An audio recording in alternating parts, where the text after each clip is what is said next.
நாடுகளில் இருக்கக்கூடிய தமிழர்களின் இல்லங்களில், அவர்களின் உள்ளங்களில், நமது அன்பர்தம் நெஞ்சில், தொலைக்காட்சிகளில், தேசிய தொலைக்காட்சிகளில், ஏன் எங்களை உற்று நோக்கி கொண்டிருக்கிற எதிரிகள் கூட நேரலையில் இந்த நொடிக்காக தான் காத்துக் கொண்டிருக்கிறார்கள்.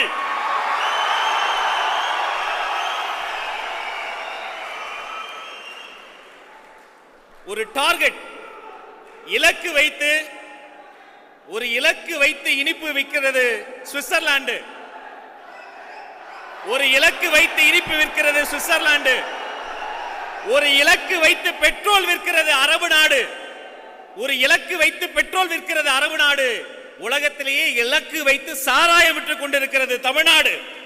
இதை திருத்த, இந்த அரசியல் அழுக்குகளை வெளுக்க, எங்க அண்ணா சொன்னதை போல அந்த கல்லூரியினுடைய பிரின்சிபல், அதாவது முதல்வர் முதல்வர் முதல்வர் விஜய் இந்த இடத்தில் தமிழக வெற்றி கழகத்தினுடைய முதலாவது பொதுக்கூட்டத்தில் உங்கள் முன்னால் உரையாற்ற இதோ வருகிறார் தலைவர் விஜய் அவர்கள்.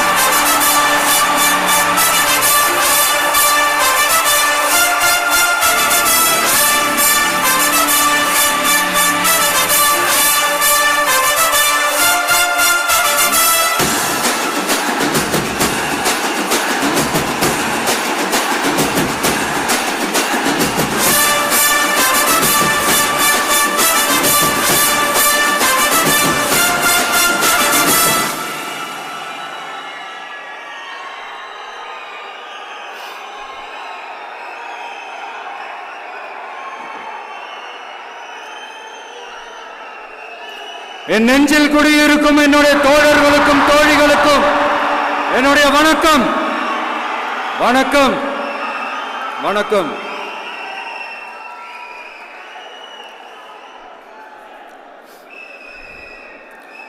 கதறல் சத்தம்லாம் எப்படி இருக்கு?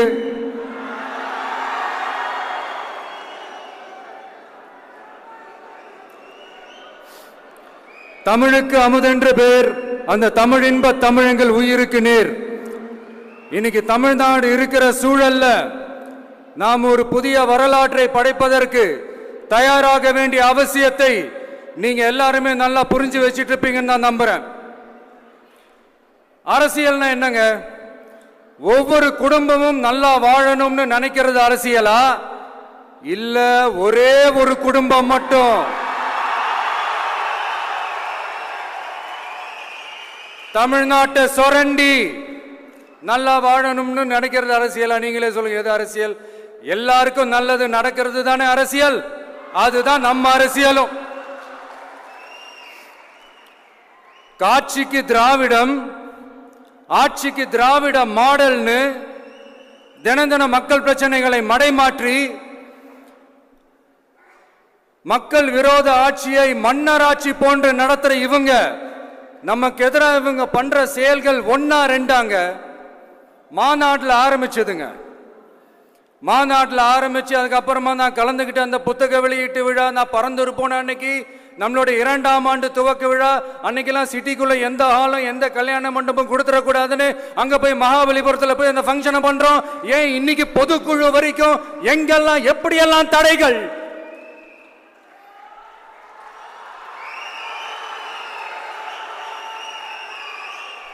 ஆனா அத்தனை தடைகளையும் தாண்டி நம்மளுடைய தோழர்கள் சந்திப்பு நிகழ்ச்சிகள், மக்கள் சந்திப்பு நிகழ்ச்சிகள் தொடர்ந்து நடந்துகிட்டு தான் இருக்கும். அது தொடர்ந்து நடக்கும்.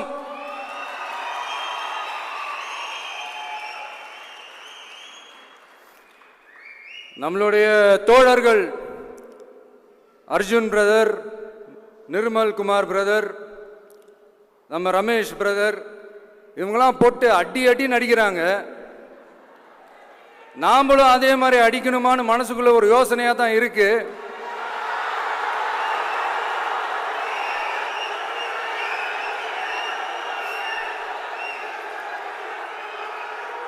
ரைட்.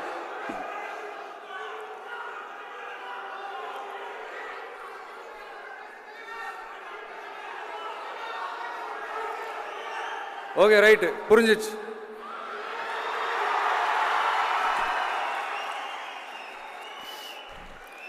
மாண்புமிகு மன்னராட்சி முதல்வர் அவர்களே,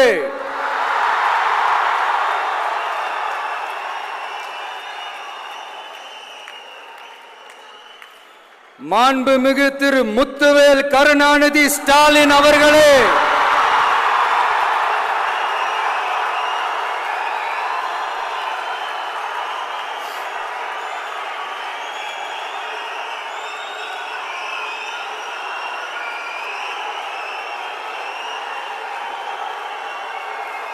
பேரை மட்டும் வீராப்பா சொன்ன பத்தாதவர்களே,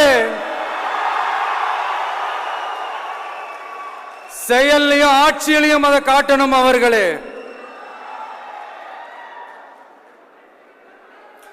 ஒன்றியத்தில் பாஜக ஆட்சியை ஒரு பாசிச ஆட்சின்னு அடிக்கடி அறைகூவல் விடுத்துவிட்டு இங்க நீங்க பண்ற ஆட்சி மட்டும் என்னவா? அதுக்கு கொஞ்சம் கூட குறைவில்லாத அதே பாசிச ஆட்சி தானே. ஒரு கட்சி தலைவனா ஜனநாயக முறைப்படி என் கழக தோழர்களையும் என் நாட்டு மக்களையும் பார்க்கறதுக்கோ சந்திக்கிறதுக்கோ தடை போடுறதுக்கு நீங்க யாருங்க?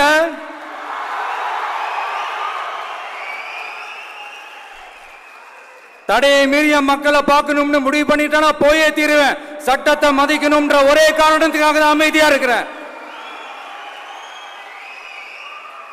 நேத்து வந்தவெல்லாம் முதலமைச்சர் ஆகணும்னு கனவு காண்றான்னு சொல்றீங்க. அது நடக்கவே நடக்காதுன்னு சொல்றீங்க. அப்புறம் ஏங்க எந்த கட்சிக்கும் இல்லாத நெருக்கடிய தமிழக வெற்றி கழகத்துக்கு மட்டும் போட்டுக்கிட்டே இருக்கிறீங்க?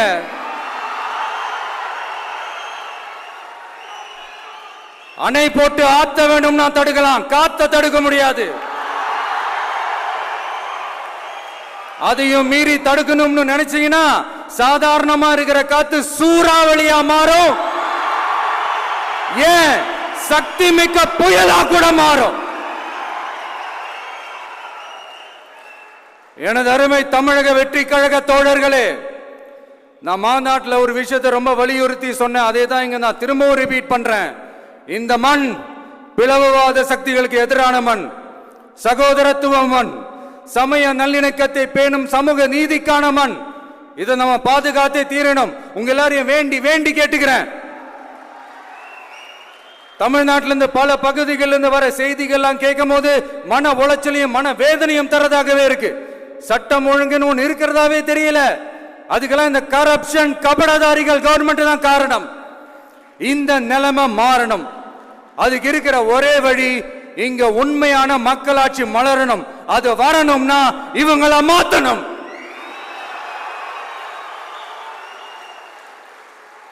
அதுக்கு என்ன வழி? அதுக்கு நாம என்ன செய்ய போறோம்? நம்மளுடைய தோழர்கள் டெய்லி மக்களை போய் பாருங்க, அவங்களோட பேசுங்க, ஒவ்வொரு தெருவுக்கும் போங்க, ஒவ்வொரு வீட்டுக்கும் போங்க, அவங்களோட பிரச்சனைகள் என்னன்னு கேளுங்க, அதை தீர்க்கிறதுக்கு என்ன வழின்னு யோசிங்க. அப்பதான் அவங்களுக்கு நம்ம மேல ஒரு நம்பிக்கை வரும். அப்படி ஒரு ஆழமான நம்பிக்கையை விதைச்சிட்டு அதுக்கப்புறமா நிமிந்து பாருங்க.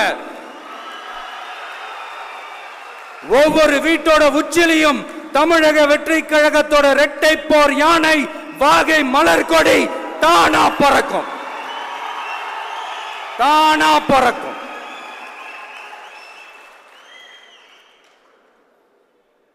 மாண்புமிகு மன்னராட்சி முதல்வர் அவர்களே,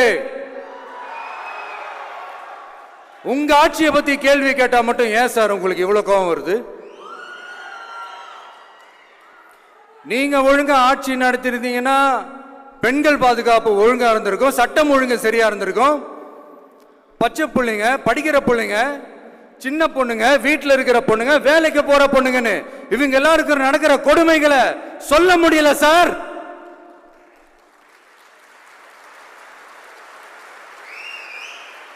இதுல வேற உங்களை அப்பான்னு வேற கூப்பிடுறாங்கன்னு சொல்றீங்க.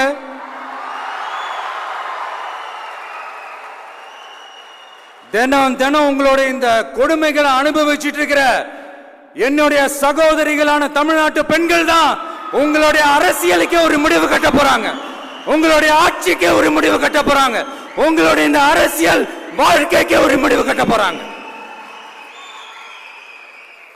சரி, பெண்களோட லைஃப் தான் இப்படி போராட்டமா இருக்குன்னு பார்த்தா இங்க எத்தனை போராட்டங்கள்?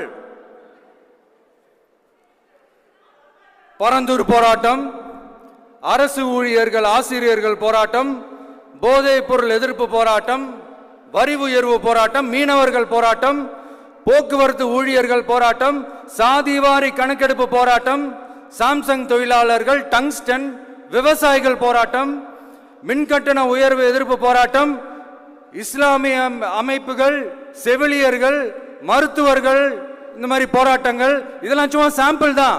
இது இன்னும் சொல்லிட்டே போலாம், இந்த நாள் பத்தாது. ஆனா இந்த எல்லா போராட்டங்களுக்கும் தமிழக வெற்றி கழகம் கூட நிற்கும்.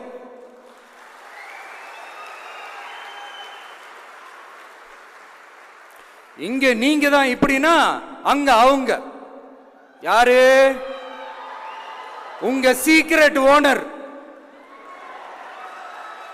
அவங்க உங்களுக்கும் மேல மாண்புமிகு திரு மோடிஜி அவர்களே.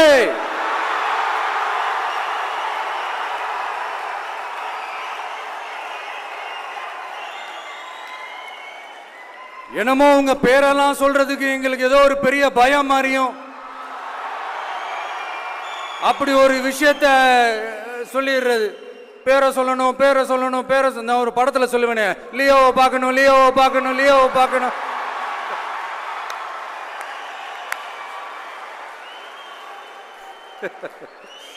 இல்ல இல்ல, சத்தியமா அப்படிதாங்க இருக்கு. சென்டர்ல ஆள்றவங்கன்னு சொல்றோம். சென்டர்ல யார் ஆள்றா? காங்கிரஸா? இங்க ஸ்டேட்ல ஆள்றவங்கன்னு பேசுறோம். இங்க யார் ஆள்றா? அதிமுகவா? அப்புறம் என்ன பேரை சொல்லணும், பேரை சொல்லணும்? புரியலையே. நீங்க தானே கேட்டீங்க, வச்சுக்கோங்க.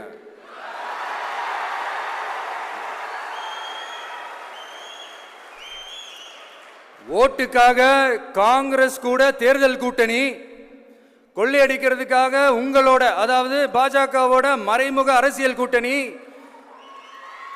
இப்படி உங்க பேரை சொல்லியே மக்களை ஏமாத்துறதும், உங்க பேரை சொல்லியே மக்களை பயமுறுத்துறதும், இப்படி இந்த கரப்ஷன் கபடதாரிகளுக்கு மறைமுகமாக உதவும் உங்க அரசுக்கு ஏஞ்சி தமிழ்நாடு தமிழர்கள்னாலே அலர்ஜி.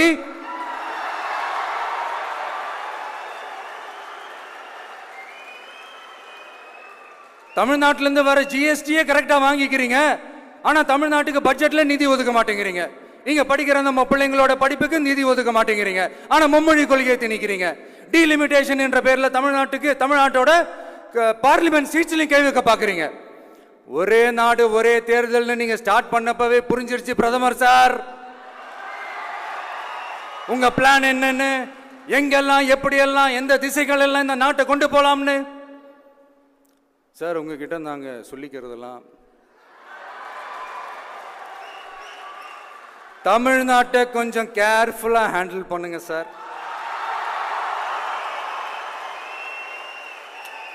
ஏன்னா தமிழ்நாடு பல பேருக்கு தண்ணி காட்டின ஸ்டேட் சார், பல பேருக்கு தண்ணி காட்டின ஸ்டேட் சார்.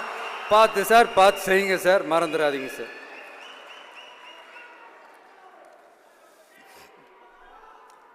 தமிழ்நாட்டு மக்களுக்கு இன்னைக்கு இந்த பொதுக்குழு வழியா ஒரு உத்தரவாதத்தை நாம கொடுக்க போறோம். நம்ம ஆட்சி, அதாவது உங்க ஆட்சி, உண்மையான மக்களாட்சி.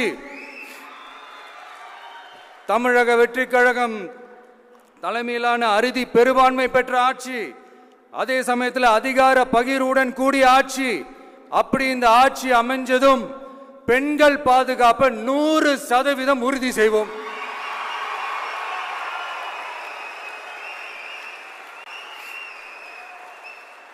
சட்டம் ஒழுங்கு ரொம்ப முறையா ஸ்ட்ரிக்டா வச்சிருப்போம். கல்வி, சுகாதாரம், மருத்துவம்னு அத்தனையிலையும் ரொம்பவே கவனம் செலுத்துவோம். அதுவும் எல்லாருக்கும் ஈஸியா ஈக்குவலா கிடைக்கிற மாதிரி செய்யறது தான் நம்ம டார்கெட்.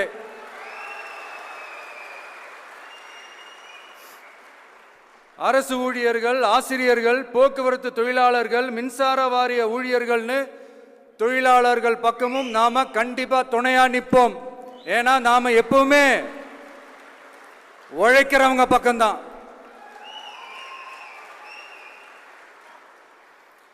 நம்ம தமிழ்நாடு விவசாய பூமி, இயற்கை வளங்கள் நிறைந்த மண்.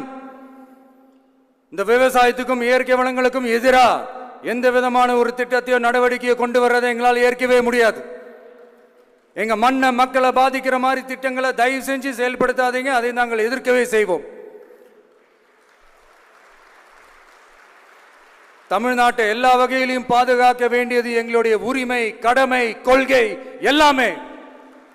The fundamental strength of politics is uncompromising principles and ideologies. Periyar's social justice, Kamaraj's honest administration, Ambedkar's equal justice and equal opportunity, Velu Nachiyar's social inclusivity and communal harmony, Anjali Amal's fighting for water resources were the reasons for choosing them as our party's ideologues and policy leaders. I would like to mention here with pride that we are the first political party to declare two historic women icons who are India's freedom fighters from Tamil Nadu as our party's ideologues and policy leaders. இப்படி ஒரு ஆழமான நம்பிக்கையுடன் வரும் 2026இல் தமிழ்நாடு சட்டமன்ற தேர்தலில் ஒரு மாபெரும் அரசியல் மாற்றத்தை கொண்டு வந்து மக்கள் சக்தியின் உதவியுடன் மக்கள் விரும்புகிற ஒரு நல்ல அரசை அமைப்பதில் உறுதியாக இருப்பதால்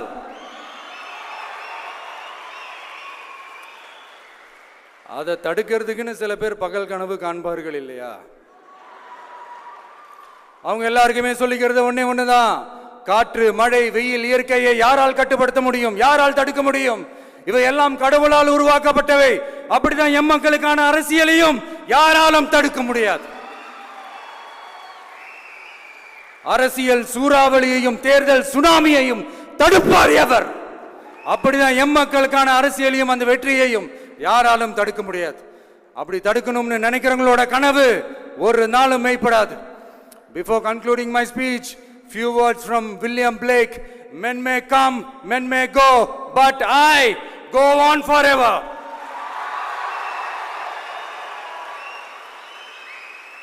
ஞாலம் கருதினும் கைகூடும், காலம் கருதி இடத்தார் செய்யின். ஏற்ற காலத்தையும் இடத்தையும் அறிந்து ஒரு செயலை செய்தால் பூவுலகம் முழுமையையும் வேண்டினாலும் அது கைவசப்படும் என்ற திருக்குறளுடன் என்னுடைய நன்றி உரையை நிறைவு செய்கிறேன். பார்த்துக்கிட்டே இருங்க, அடுத்த வருஷம் இதுவரைக்கும் தமிழ்நாடு சந்திக்காத ஒரு வித்தியாசமான ஒரு தேர்தலை சந்திக்கும்.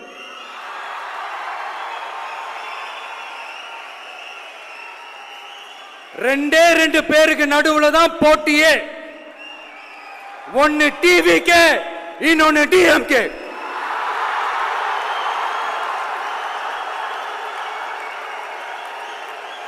கான்பிடண்டா இருங்க, நல்லதே நடக்கும், வெற்றி நிச்சயம். மீண்டும் சந்திக்கும் வரை நன்றி, வணக்கம்.